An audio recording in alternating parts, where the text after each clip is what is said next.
প্রিয় শিক্ষার্থী বন্ধুরা, কেমন আছো সবাই? অবশ্যই আশা করি আল্লাহর রহমতে ভালো আছো। আর এই সময় অবশ্যই যে জিনিসগুলো বারবার তোমাদের খেয়াল রাখতে হবে, সেই জিনিসগুলো অবশ্যই খেয়াল রাখবে। বিশেষ করে বাইরে বের হবে না, এবং বাইরে বের হলেও প্রয়োজনীয় ব্যবস্থা নিয়ে বের হবে। আর বাসায় থাকলেও একটু পর পরে কী করবে, হ্যান্ড ওয়াশ দিয়ে হাত ধোবে। কারণ আমরা দেখা যায় হাত একটু পরে নাকে, মুখে, চোখে লাগাই, আর এই ভাইরাসটা মূলত হাতের মাধ্যমে ছড়ায় বেশি। তো আমরা সেগুলো অবশ্যই খেয়াল রাখবো। তো বাসায় থেকে তোমাদের অবশ্যই পড়াশোনা কন্টিনিউ করতে হবে। তারই ধারাবাহিকতা আমাদের মাইলস্টোন কলেজ থেকে আমরা যে কাজটা করে থাকি, আমরা তোমাদের সেই সাপোর্টিভ রোল হিসাবে আমরা তোমাদের পড়াগুলো যেন সহজ হয়, সহজে বুঝতে পারো, সেই জন্য আমরা ভিডিও ক্লাসের মাধ্যমে ক্লাসগুলো নিয়ে থাকি। তোমাদের টপিকসগুলো আমরা সহজে বুঝিয়ে দিয়ে থাকি যেন তোমাদের সহজ হয়। তো আমরা গত ক্লাসে আলোচনা করেছিলাম যোগাযোগের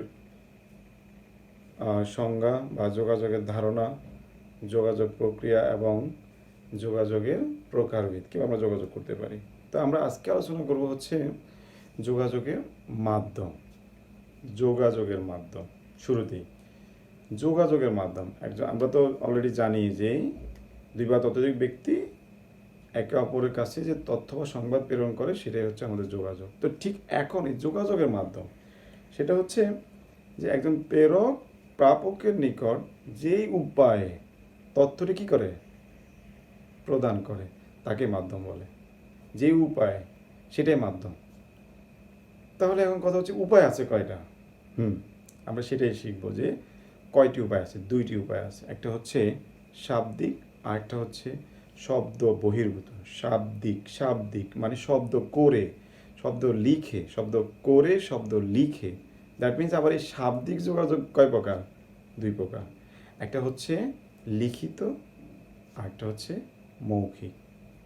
লিখিত যোগাযোগ, যখন একজন প্রেরক যখন অন্য কারো কাছে কোনো সংবাদ লিখিত আকারে প্রেরণ করে, লিখিত আকারে, সেটা হাতের লেখা হতে পারে, কম্পিউটার লেখা হতে পারে।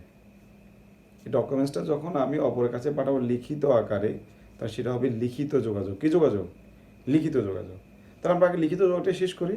কীভাবে করতে পারি? এই যে বললাম একটু আগে যে লিখে মানে চিঠির মাধ্যমে করতে পারি, হাতে লিখে করতে পারি, অথবা ইমেল করতে পারি, অথবা আমরা কি করতে পারি, ফ্যাক্স করতে পারি, SMS দিতে পারি, মোবাইলে SMS লিখে দিতে পারি। এইসব উপায়ে আমরা একে অপরের কাছে তথ্য কী করতে পারি, আদান প্রদান করতে পারি। তাহলে এটা হচ্ছে লিখিত যোগাযোগ। এবার আসো মৌখিক যোগাযোগ। মৌখিক যোগাযোগ কি? না লিখে, যে মেসেজটা আমি লিখে দেওয়ার কথা সেটা যদি আমরা লিখে না দেই, সেটা যদি আমরা মুখে বলি, সেটা ফোন করে হতে পারে, ভয়েস রেকর্ড করে হতে পারে, ফোন করে হতে পারে, ভয়েস রেকর্ড করে হতে পারে, সামনাসামনি হতে পারে, মানে সাক্ষাৎকার হতে পারে, ভাষণ দিতে পারে, সেটা রেডিও টেলিভিশনের মাধ্যমে হতে পারে, ঠিক না? কনফারেন্সিং মাধ্যমে হতে পারে, অডিও ভিডিও কনফারেন্সিং মাধ্যমে হতে পারে। তাহলে এগুলো হচ্ছে কোন যোগাযোগ? মৌখিক যোগাযোগ। তো মৌখিক যোগাযোগ আবার আমরা দেখি কিছু বইতে বা বিভিন্ন লেখক আবার বলেন যে দুইটা উপায় আছে, একটা যান্ত্রিক আর হচ্ছে অযান্ত্রিক। যান্ত্রিক কোনগুলো? এই যে radio television, video conferencing, audio conferencing, এগুলো হচ্ছে যান্ত্রিক। আর হচ্ছে অযান্ত্রিক মানে কোনো ডিভাইস ইউজ না করে, ইলেকট্রনিক ডিভাইস ইউজ না করে, ওই যে বললাম ভাষণ হতে পারে, তারপরে সামনাসামনি হতে পারে, সাক্ষাৎকার হতে পারে, এই জিনিসগুলো হচ্ছে অযান্ত্রিক। তাহলে একটু খেয়াল করো, আমরা যোগাযোগ কয়ভাবে করতে পারি বলছিলাম? যে দুইভাবে, একটা শাব্দিক আর একটা হচ্ছে শব্দ বহির্ভূত। তাহলে শাব্দিক আবার আমরা বললাম দুই প্রকার, একটা হচ্ছে লিখিত, মৌখিক। তো আমরা লিখিত এবং মৌখিক এই জিনিসটি ক্লিয়ার, আমাদের অবশ্যই সবার ধারণা হয়ে গেছে যে লিখিত কি, মৌখিক কি, কীভাবে করতে পারি। এখন এই লিখিত এবং মৌখিক যোগাযোগ করলে আমাদের অবশ্যই বেনিফিট আছে, তাই না? তাহলে আমরা এখন দেখি লিখিত যোগাযোগ করলে আমরা কী বেনিফিট পেতে পারি, মানে সুবিধাগুলো কী করতে পারি। আমি যদি যোগাযোগটা লিখিত আগে করি, তাহলে আমার ভুল বুঝাবুঝি অবসান হয়ে যাবে, মানে কোনো ভুল বুঝাবুঝি থাকবে না। ভুল বুঝাবুঝিটা কি? আমি বললাম, হয়তো মুখে একটা কথা বললাম, সে হয়তো ভুলে গেল, আমি তাকে বললাম যে আপনাকে তো ওই দিন বললাম, সে বললো কই কখন বলছো, কখন বলছো, এই কথা যেন বলতে না পারে, সেজন্য লিখিত রাখতে হবে, লিখিত রাখতে হবে, ঠিক আছে। স্থায়ী দলিল হিসাবে কাজ করবে ভবিষ্যতে, স্থায়ী দলিল হিসাবে লিখে রাখলে সেটা কাজ করবে। বাহুল্য বর্জন, খুব বেশি হবে না, মানে লিখে রাখলাম অল্প কিছু জিনিস, বেশি বাহুল্য হবে না। তথ্যের ভুল ব্যাখ্যা করা হবে না, তথ্যের ভুল ব্যাখ্যা হবে, আমি কি বলতে চেয়েছিলাম এক্স্যাক্টলি লিখিত আকার দিলে সেটাই হবে, মুখে বললে সেটা কি হয়ে যাবে, ডিফারেন্ট হতে পারে। ওই একটা গল্প আমি সবসময় বলি, যে ক্লাসে অনেক সময় বলে থাকি, যে এক মহিলা একটা কালো ছেলে হয়েছে, এটা 1 গ্রাম 2 গ্রাম 3 গ্রাম 4 গ্রাম 5 গ্রাম কথা, মানে যেতে যেতে যেতে যেতে এটা ডাইভার্ট হয়ে গেছে, এক মহিলার কালো ছাগল হয়েছে। ব্যাপারটা বুঝো এবার। তো মুখের কথা এই কারণে ডাইভার্ট হতে পারে, বাট লিখিত কথা কি হবে না, ডাইভার্ট হওয়ার সম্ভাবনা খুব কম। আর লিখিতভাবে যোগাযোগটা সহজে প্রচার করা যায়। তাহলে আমরা মোটামুটি লিখিত যোগাযোগে যেই সুবিধাগুলো সেটা জেনে গেলাম। তার মানে কি মৌখিক যোগাযোগ করলে কোনো সুবিধা পাবো না? অবশ্যই না। আমরা অবশ্যই মৌখিক যোগাযোগ করলে সুবিধা পাবো। লিখিত যোগাযোগ করলে কি হয়, রেসপন্সটা খুব দেরিতে হয়, একটু লেট হয়, সময় নাই, লিখবো কখন, জানাবো কখন, বাট ইমার্জেন্সি এই মুহূর্তে আমার জানতে হবে, তখনই ফোন করে দেয়, এই কোথায় তুমি, হোমওয়ার্ক দাও নাই কেন, কলেজে আসো নাই কেন, এরকম বলি না, ইনস্ট্যান্ট সে হয়তো বলে যে স্যার এই সমস্যা ছিল, তোমরা এই সমস্যা ছিল। তার মানে আমাদের সময় হ্রাস হয় যদি আমরা মৌখিকভাবে যোগাযোগ করি, আবার ব্যয়ও হ্রাস হয়। লিখিত যোগাযোগ একটু তুলনামূলক ব্যয় বেশি, মৌখিক যোগাযোগে কি হয়, ব্যয়টা হ্রাস পায়। ওই যে বললাম তাৎক্ষণিক ফলাবর্তন, আমি জাস্ট জানতে চাইলাম একটা জিনিস এখনই লাগবে, তাহলে মৌখিকভাবে আমি তাৎক্ষণিক পেয়ে যাব। আর যদি অশিক্ষিত লোক থাকে, কম শিক্ষিত লোক থাকে, যাদেরকে লিখিতভাবে দিলে হয়তো বুঝবে না, এখন ম্যাক্সিমাম অফিসের ভাষায় হয়ে যাচ্ছে ইংলিশ, হয়তো নাও বুঝতে পারে, তখন মৌখিক যোগাযোগটাই হচ্ছে সর্বোত্তম, সবচেয়ে বেস্ট। ক্লিয়ার?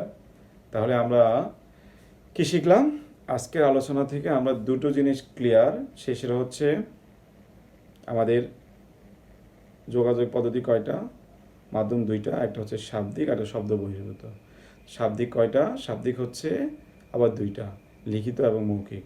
এই লিখিত এবং মৌখিক কি সেটাও জানলাম, দুইটার বেনিফিট কি সেটাও জানলাম। তাহলে বাকি আছে কি, শব্দ বহির্ভূত। শব্দ বহির্ভূত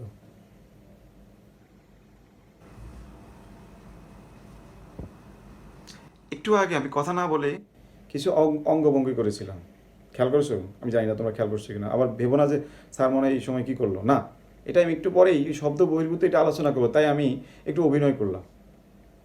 শুরুতে হয়তো আমি তোমাকে এভাবে করলাম, মানে কথা বলবো না, চুপ, কথা বলবো না, ইশারা করেছিলাম যে এদিকে আসো, আমি মুখে বলছিলাম যে এদিকে আসো, না তুমি বুঝে ফেলছো তো আমি তোমাকে ডেকেছিলাম।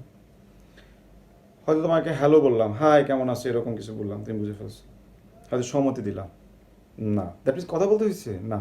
শব্দ বহির্ভূত, শব্দ না করে, শব্দ না করে, না লিখে, না পড়ে, না লিখে, না বলে, সেটা শব্দ বহির্ভূত। তা আমি অনেকগুলো উদাহরণ তোমার সামনেই দিলাম। তার মানে কি, আমরা কাউকে আমার মুখাবয়ব যেটা আছে এর মাধ্যমে আমরা প্রকাশ করতে পারি, ইশারা ইঙ্গিত করতে পারি, স্পর্শ করতে পারি, নীরব থাকতে পারি। নীরবতা আমরা জানি, নীরবতা সম্মতির লক্ষণ। কারো কোনো কোশ্চেন করলাম, সে চুপ থাকে, আমরা বললাম যে ইয়েস, মানে পজিটিভ ধরে নেই। ক্লিয়ার? তাহলে আমরা ক্লিয়ার হয়ে গেলাম যে আমাদের শব্দ বহির্ভূত যোগাযোগ কোনগুলো। তো শিক্ষার্থী বন্ধুরা, আশা করি আমি তোমাদেরকে স্বল্প সময়ের মধ্যে যেই জিনিসগুলো আলোচনা করতে চেয়েছি, আশা করি আমি সেই জিনিসটা তুলে ধরতে পেরেছি। এখন তোমাদের যে কাজটি হবে সেটা হচ্ছে তোমরা অবশ্যই বই খুলবে, ভিডিওটা দেখার পর বা পাশে বই রাখবে, এরপর বই পড়ে ভিডিওর সাথে মিলাবে। যেই জিনিসগুলো বুঝো না অবশ্যই নোট করে রাখবে, আমাকে ফোন করবে, নোট সামনে রাখবে, স্যার আমি অবশ্যই বুঝিয়ে দেবো। ঠিক আছে? তোমাদের জন্য আমাদের এই চেষ্টা, তোমরা যদি না চেষ্টা করো তাহলে হবে না, ব্যর্থ হয়ে যাবো আমরা, আর ব্যর্থ হতে চাই না। তো অবশ্যই আশা করি তোমরা এই ভিডিও থেকে উপকৃত হবে। আমি আগের ভিডিও হচ্ছে এই ভিডিওতে অল্প করে দিলাম, কারণ তোমরা লেংথি ভিডিও হলে অনেক সময় দেখতে চাও না। আমি যেটা দেখলাম যে তোমরা হয়তো বাসায় বসে বসে অন্য কোনো ভিডিও দেখো, বসে বসে বা ইউটিউবে বসে থাকো, গেমস খেলো, দেখতে চাও না। সেজন্যই এবার টপিক ছোটো করে স্বল্প সময়ের জন্য করলাম, যেন তোমরা অবশ্যই মনোযোগ দেখতে পারো। অবশ্যই কী করবে, তো আজকের এই ভিডিও থেকে যে হোমওয়ার্ক কাজটা করবা সেটা হচ্ছে আগামী দিন, অর্থাৎ আগামী ক্লাসে তোমরা যেটা করবা সেটা হচ্ছে হোমওয়ার্ক হিসাবে এই যে আমরা যোগাযোগের মাধ্যম বা উপায় যেই জিনিসটা পড়ালাম সেটা বই থেকে দেখে চিত্র সহকারে যে চার্টটা আছে এইটা লিখে আমাকে পাঠাবে। তাহলে আমি বুঝবো তোমরা অবশ্যই বই খুঁজতে পড়ছো। ঠিক আছে? তাহলে হোমওয়ার্ক কি মনে থাকবে তো? হোমওয়ার্কটা কি, যে যোগাযোগের মাধ্যম বা উপায় সেটা চিত্রটা কি করতে হবে, মুখস্থ করে তারপরে লিখে পাঠাতে হবে। ওকে, আল্লাহ হাফেজ।